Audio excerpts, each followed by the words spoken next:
Hey guys, welcome to our channel. So we're taking a break from our regularly scheduled decode, but we are going to get back into that pretty quick. This is the last thing I'm going to cover before we get back into it. But I hope you guys will stick with me till the end. I got some interesting stuff here on this. But Steve pointed out yesterday to me that the first smartphone came out in 1992. And I'd never heard that before, didn't really know that. And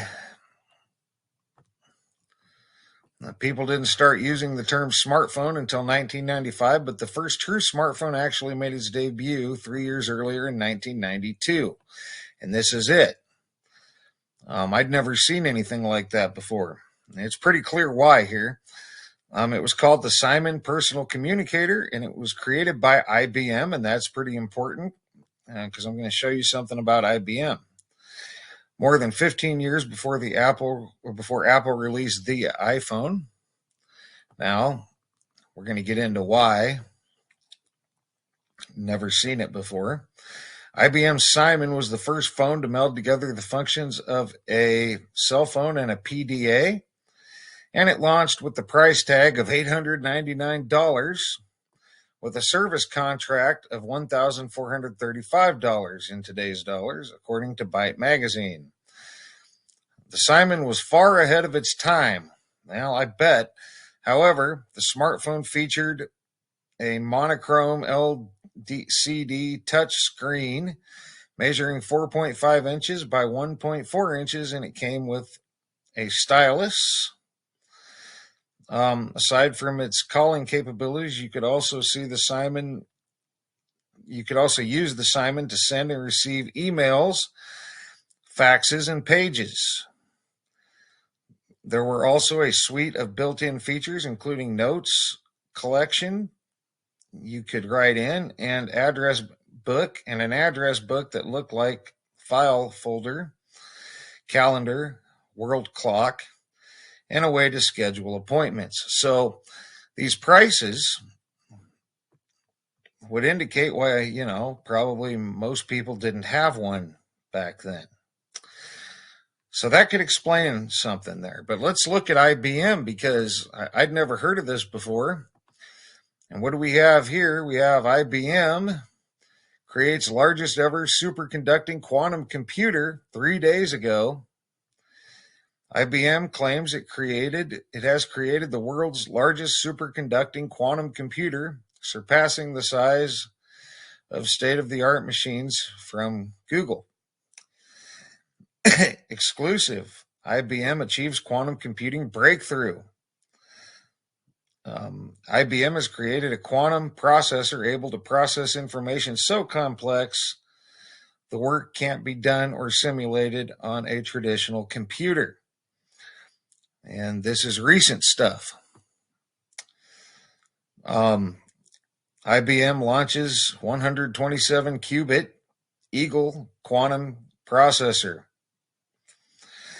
So you've got IBM launching all this quantum computing stuff.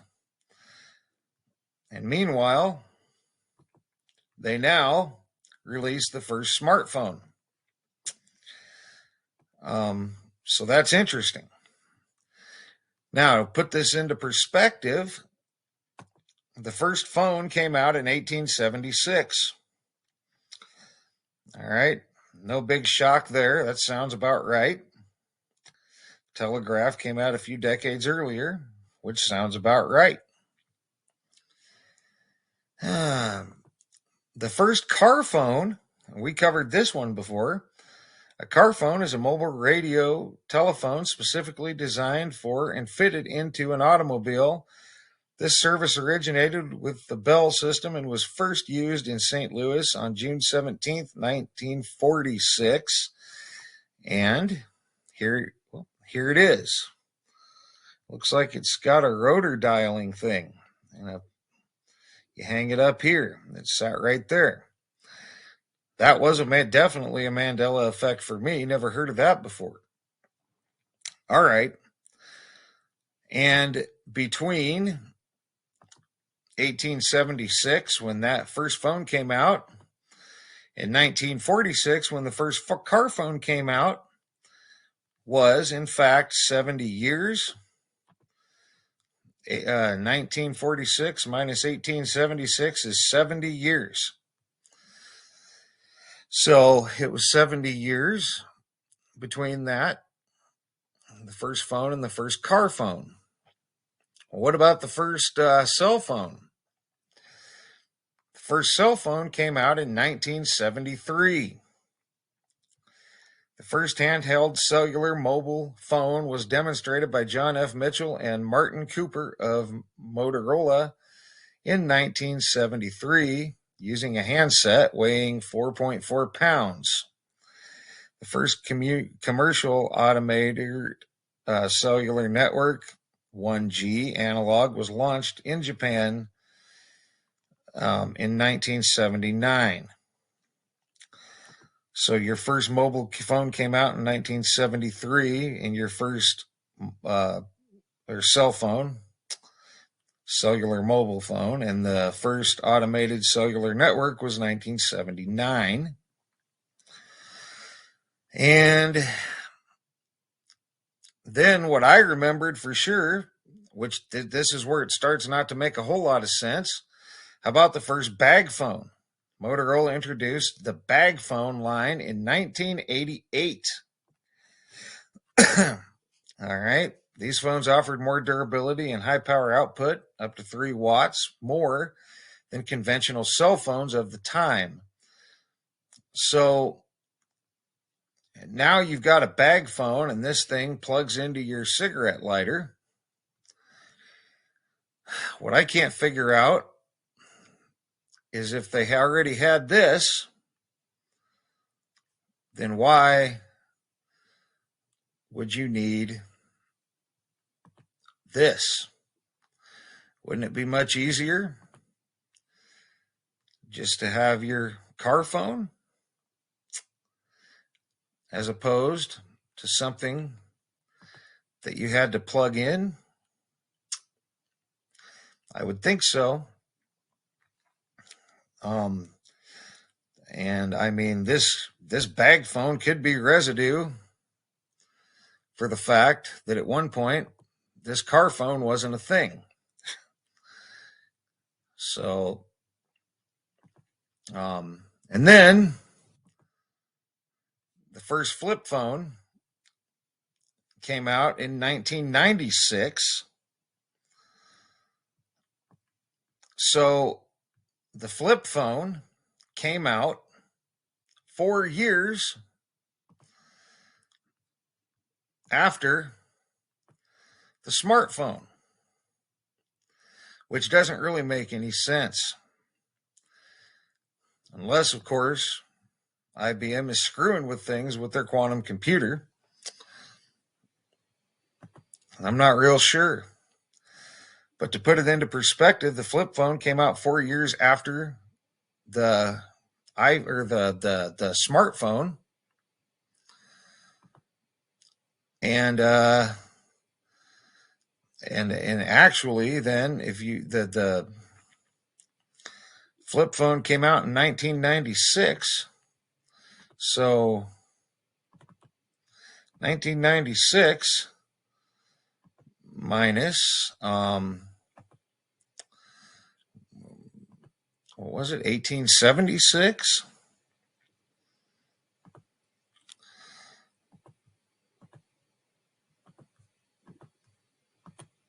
So it would be 120 years from the first landline that came out until the flip phone, which they're trying to make obsolete at this point.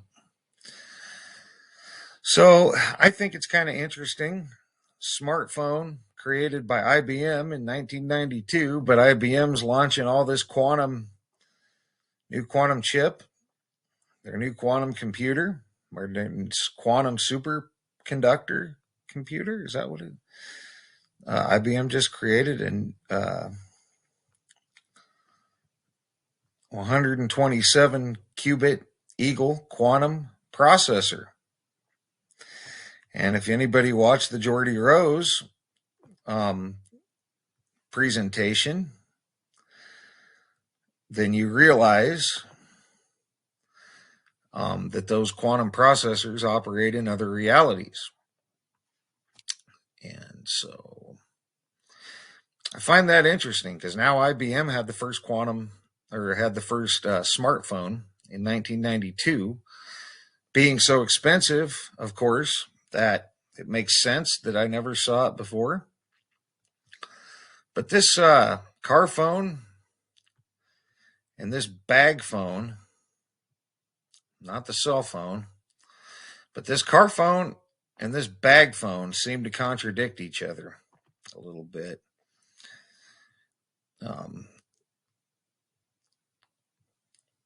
A surprising compendium of car phones dating back to the 1940s. Yeah, that's a little surprising. That seems like it would make more sense if you already had those. Then you certainly wouldn't need these that plugged into a cigarette lighter for power. You would just have a phone in your car. How they worked, I'm not sure. We already covered these once, but now we're covering the whole gambit. Smartphone, IBM quantum computing, the first telephone, and 120 years later, apparently, they came out with a smartphone. But I don't know how to go about finding residue for any of that. The only thing I can say is the bag phone should be residue that the car phone at one time didn't exist in the first place in the 1940s, because otherwise you wouldn't need that. You just have your car phone. That would have been better, actually, I think. So what do you guys think? If anybody has anything on this or to add, let me know. First smartphone in 1992, but so expensive nobody could buy one? Maybe. But it seems a little odd considering the flip phone didn't come out until 4 years later. And then, of course, your bag phone and car phone kind of contradict each other. So, not too sure in the quantum computing from IBM. So, that's going to be it for this one. So, for now, guys, let me know what you think here. And thank you, Steve, for pointing this one out. That was an interesting ride looking that stuff up. So for now, guys, thanks for all your thumbs up, thumbs down when appropriate. Thanks for all your comments, leads, feedback, and subscriptions. And thanks for watching, guys. And for now, you guys have a great rest of your day.